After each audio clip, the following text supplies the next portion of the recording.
Sur le plan botanique, le thé des bois, c'est pas une plante, c'est un arbuste. Tu savais-tu ça?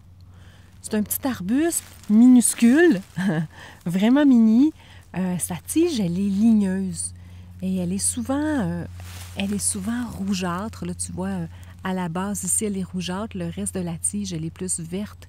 Les feuilles sont ovales avec une toute petite pointe au bout. Je ne sais pas si je suis capable de faire un focus qui a de l'allure sur la feuille. Ce sont des feuilles qui sont lustrées. Je ne sais pas si tu vois bien là, la texture. C'est comme un peu cireux. Ça ressemble un peu à une plante grasse. T'sais, les feuilles sont épaisses. Là, on pourrait presque croire que les feuilles sont disposées de manière verticillée sur la tige. Ce que ça veut dire verticillé, c'est qu'il serait une plante dont les feuilles sont verticillées. Ça veut dire que toutes les feuilles sont au même niveau sur la tige puis font le tour de la tige. Fait que le thé des bois, il se prend un peu pour une plante verticillée, mais ça ne l'est pas. Si tu regardes comme il faut, les feuilles sont disposées de manière alterne sur la tige, mais souvent regroupées dans le haut, mais pas toujours. Des fois, il va en avoir, il pourrait avoir des plants, là, tu pourrais trouver des plants où il y a des petites feuilles qui sont réparties un petit peu le long de la tige, mais la plupart du temps, tu vas les trouver dans le haut.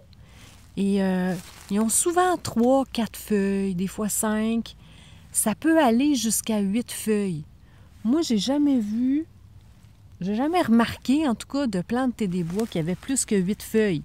Puis dans tous les livres d'identification, c'est pas mal ça qu'ils disent, là, 8 feuilles, puis après ça, c'est tout. Il n'est pas très feuillu comme arbuste. Alors, comme tu peux voir ici, les feuilles sont vertes.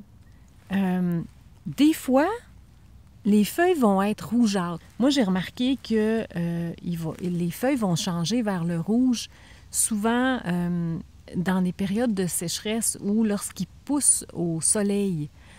Il va virer au rouge un peu. Sinon, il est pas mal tout le temps vert. En tout cas, cette année, il est vert, le thé des bois. Mais il n'y a pas toujours la même sorte de vert. Des fois, il est vert foncé comme ça, puis d'autres fois, les feuilles vont être plus vert pomme.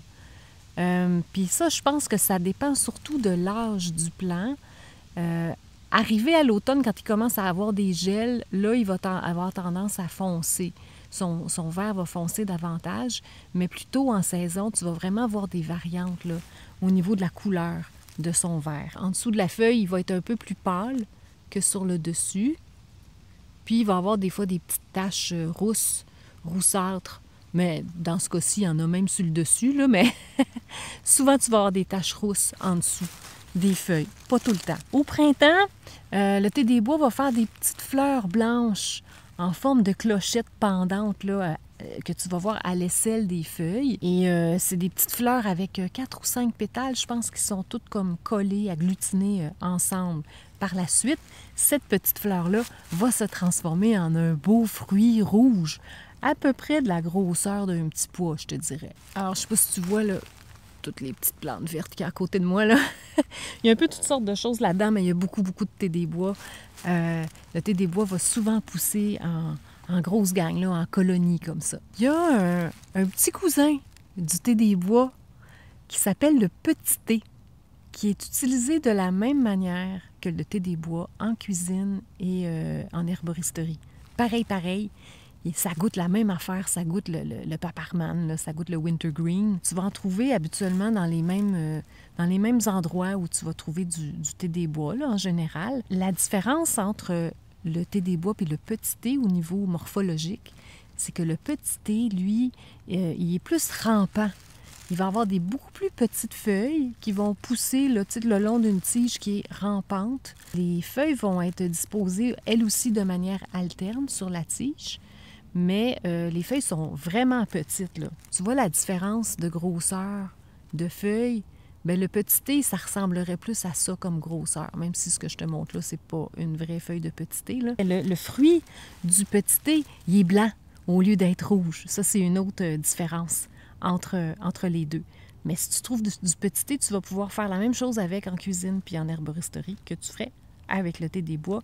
Le petit thé contient aussi du salicylate de méthyle, même affaire. Il y a d'autres petites plantes comme ça qui poussent dans les sous-bois, à peu près de la même taille, avec lesquelles tu pourrais peut-être te mêler dans ton identification avec le thé des bois. Il y aurait le quatre temps, le cornouiller quatre temps, qui fait lui aussi des beaux fruits rouges, quoique un petit peu plus orangé que rouge, je te dirais. Alors voici des plants de quatre temps. Évidemment, là, il est beaucoup trop tard dans la saison pour voir les fruits du quatre temps qui sont déjà finis. Mais c'est juste pour te montrer la différence au niveau du feuillage entre le quatre temps et le thé des bois. Tu vois que la taille de la feuille déjà est beaucoup plus grande pour le quatre temps. Puis on voit les nervures, tu sais, sont vraiment différentes aussi, là. Elles sont quand même assez proéminentes, les nervures du quatre temps. Puis t'en as un plant ici qui commence à avoir ses couleurs d'automne. Il est beau, hein? Les feuilles du quatre temps sont beaucoup plus souples que celles du thé des bois qui sont beaucoup plus coriaces, plus raides. Ça va faner là, avant l'hiver. C'est pas comestible, les feuilles. Les fruits du quatre temps sont comestibles. Ça goûte pas grand-chose, là. C'est assez fade, mais bon, ça se mange, tu sais. Les feuilles sont pas comestibles. Tu vois, même quand on les regarde en dessous, là, on voit vraiment bien les nervures là, du quatre temps. Celle du thé des bois, ben, c'est complètement autre chose, là.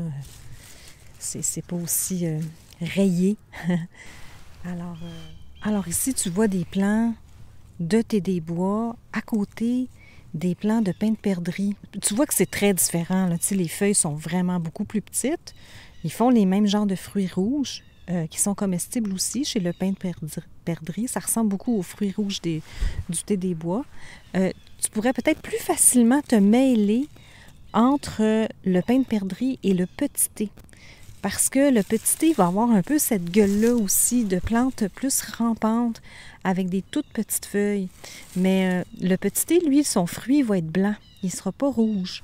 Et aussi, l'attache des feuilles sur la tige va être alterne plutôt que opposée. Tu vois ici, le pin de perdrix, lui, ses feuilles sont vraiment attachées de manière opposée sur la tige. Fait que c'est comme ça que tu vas faire la différence entre le pin de perdrix et le petit thé. Ici, je te montre la chimaphile à ombelle, qui est une plante qui est une plante qui est persistante aussi en hiver, comme le thé des bois. Elle a elle aussi la feuille cireuse, épaisse, qui a un peu la même texture que celle du thé des bois.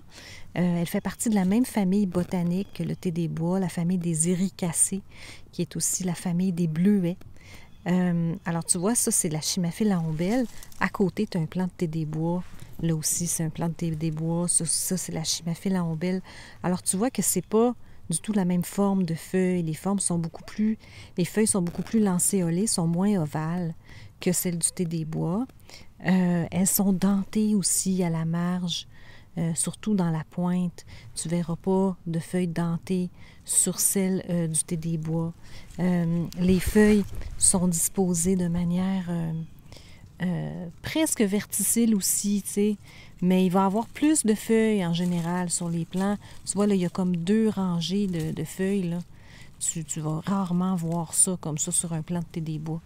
Mais, tu sais, elles ont un fil qui est semblable, tu sais, fait que tu pourrais toujours te mêler. À un moment donné, si tu vois juste cette plante-là partout, puis tu ne vois pas de thé des bois à côté pour la comparer, tu pourrais peut-être penser que c'est du thé des bois, mais ça n'en est pas. Elle ne fera pas de fruits rouges non plus, là, la chimaphile à ombelle.